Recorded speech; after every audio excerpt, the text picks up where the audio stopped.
Alors que se tiendra ce lundi 16 décembre au soir une grande soirée de soutien à Boualem Sansal au Théâtre Libre, co-organisée par Marianne Salem Chaker, professeure émérite de langue berbère, analyse ce que l'arrestation de l'écrivain révèle du régime algérien, une dictature répressive, pilotée par une oligarchie militaire. L'arrestation et l'incarcération de l'écrivain Boualem Sansal ont suscité une réelle émotion dans les milieux littéraires et intellectuels francophones, particulièrement en France. Émotion légitime dans la mesure où cette arrestation n'est fondée que sur les déclarations et prises de position, anciennes et récentes, de l'écrivain. Il s'agit donc clairement d'un délit d'opinion et d'une atteinte à la liberté d'expression et de pensée. Une chape de silence et de terreur s'est abattue sur l'Algérie, mais le cas de Boualem Sansal n'est pas isolé en Algérie. L'arbre, même exceptionnel, ne doit pas cacher la forêt. Des centaines de personnes croupissent dans les prisons algériennes pour avoir exprimé une opinion dissidente ou pour leurs options politiques.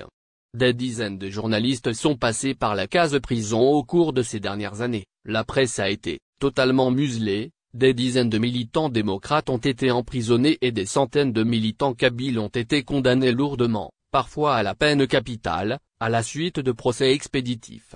Des dizaines de militants mozabites ont été envoyés en prison où l'un d'entre eux est mort. De très nombreuses personnes ont été inquiétées ou incarcérées pour un simple post sur les réseaux sociaux ou une inoffensive activité culturelle. Une situation de répression tous azimuts donc. Une véritable chape de silence et de terreur s'est abattue sur l'Algérie ces dernières années avec l'article 87 bis du Code pénal qui permet de condamner pour terrorisme toute opinion hostile au régime.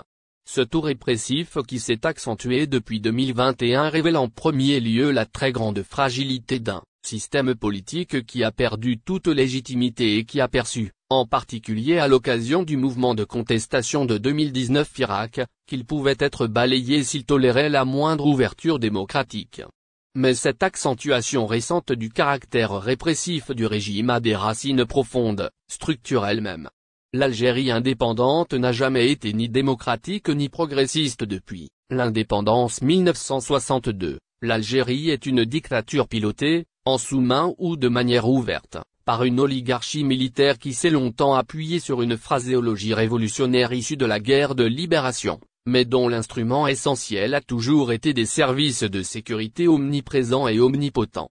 N'en déplaise aux admirateurs nationaux et internationaux de la révolution algérienne, l'Algérie indépendante n'a jamais été ni démocratique ni progressiste. À côté des outils sécuritaires, les principaux ressorts du régime ont toujours été le contrôle absolu du système judiciaire, le contrôle de l'information et surtout la mobilisation de deux références idéologiques fondamentales, le nationalisme et la religion. Nationalisme exacerbé dont la fonction principale est d'empêcher l'émergence de toute pensée ou débat autonome en mobilisant systématiquement deux épouvantails classiques de toute dictature. L'ennemi extérieur, dans le cas d'espèce le Maroc, la France et le néocolonialisme. Un ennemi intérieur accusé de remettre en cause l'unité nationale et l'intégrité territoriale, en l'espèce la Kabylie, toujours soupçonnée de velléité séparatiste.